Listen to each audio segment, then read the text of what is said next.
रज्जुरेखीय गति क्या होती है? या जब कोई पिंड, ठीक है, एक ऐसे त्वरण के अधीन गति करता है जिसकी जो दिशा होती है वो प्रारंभिक वेग की दिशा के समांतर हो, तो पिंड की जो वेग होगा वो लगातार, या पिंड का वेग जो है वो लगातार बदलता रहेगा, परंतु उसकी दिशा नहीं बदलेगी। इस तरह पिंड की जो गति होगी वो रज्जुरेखीय गति कहलाएगी। नहीं समझ में आया? यानी जब कोई पिंड एक ऐसे त्वरण के अधीन गति करता है जिसकी दिशा प्रारंभिक वेग की दिशा के समांतर हो, ठीक है, तब पिंड का जो वेग का परिमाण है वो लगातार बदलता रहता है, परंतु दिशा नहीं बदलती। इस तरह पिंड की जो एक गति होगी वो एक रज्जुरेखीय गति होगी। ठीक है, तो बात समझ में आई रज्जुरेखीय गति क्या होती है। उसके बाद आता है एक समतलीय गति। जब कोई वस्तु जो है एक समतल में गति करती है तो उसकी जो गति होती है वो एक समतलीय या द्विविमीय गति कहलाती है। यानी जब कोई पिंड एक समतल में गति करता हो, ठीक है, तो उसकी इस गति को एक समतलीय गति या द्विविमीय गति कहते हैं। जैसे फर्श पर रेंगता हुआ कोई कीड़ा है तो वो एक समतलीय गति कर सकता है या द्विविमीय गति कर सकता है ना। पढ़ाया गया आपको कि एक विमीय गति क्या है, दो विमीय गति क्या है और त्रिविमीय गति क्या है। ठीक है, तो अगर फर्श पे कोई कीड़ा रेंग रहा है तो वो सिर्फ और सिर्फ दो विमीय गति कर सकता है, दो तरीके से गति कर सकता है। ठीक है, तो उसकी गति जो होगी वो एक समतलीय गति कहलाएगी। उसके बाद आता है प्रक्षेप गति। प्रक्षेप गति निकालते हैं, प्रक्षेप गति, प्रक्षेप गति ये क्या होता है? जब किसी पिंड को, ठीक है, जब किसी पिंड को पृथ्वी के गुरुत्वीय त्वरण या पृथ्वी के गुरुत्वीय क्षेत्र में किसी भी प्रारंभिक वेग से ऊर्ध्वाधर से भिन्न दिशा में फेंका जाए तो पिंड गुरुत्वीय त्वरण के अंतर्गत गति करना स्टार्ट करती है, गति करने लगती है। पिंड की इस गति को जो है वो प्रक्षेप गति कहते हैं।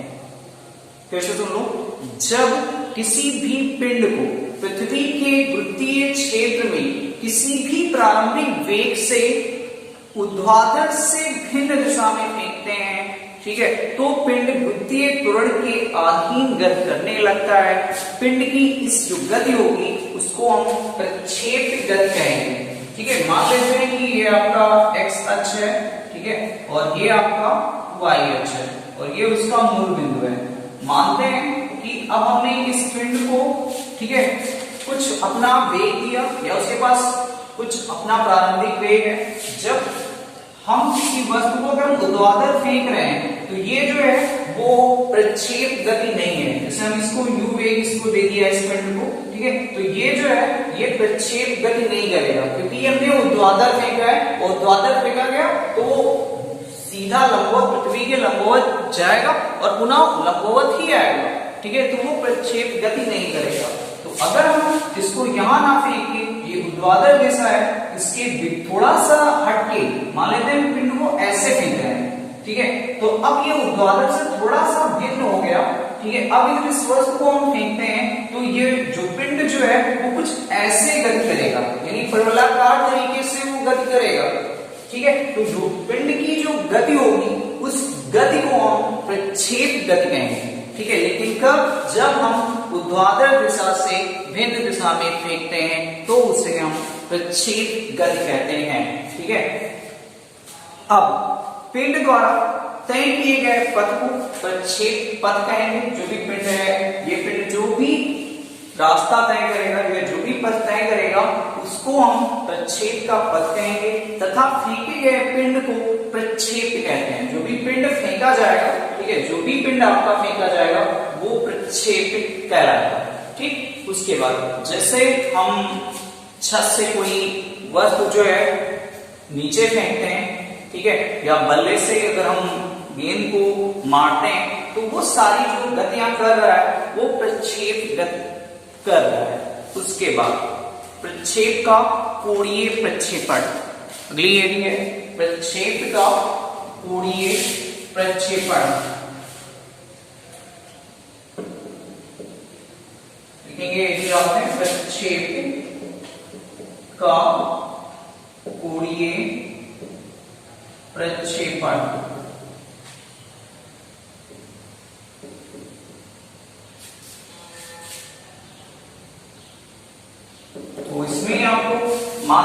माना किसी, या आपको फिगर पहले बनाते हैं, आपको मान लेते हैं कि ये आपका एक्स अक्ष है और ये आपका वाई, सॉरी ये आपका एक्स अक्ष है और ये आपका वाई अक्ष है।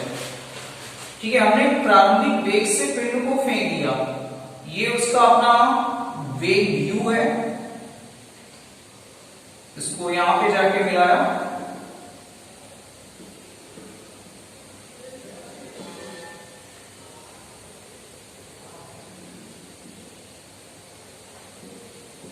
अब देखिए इस तरह हम पिंड को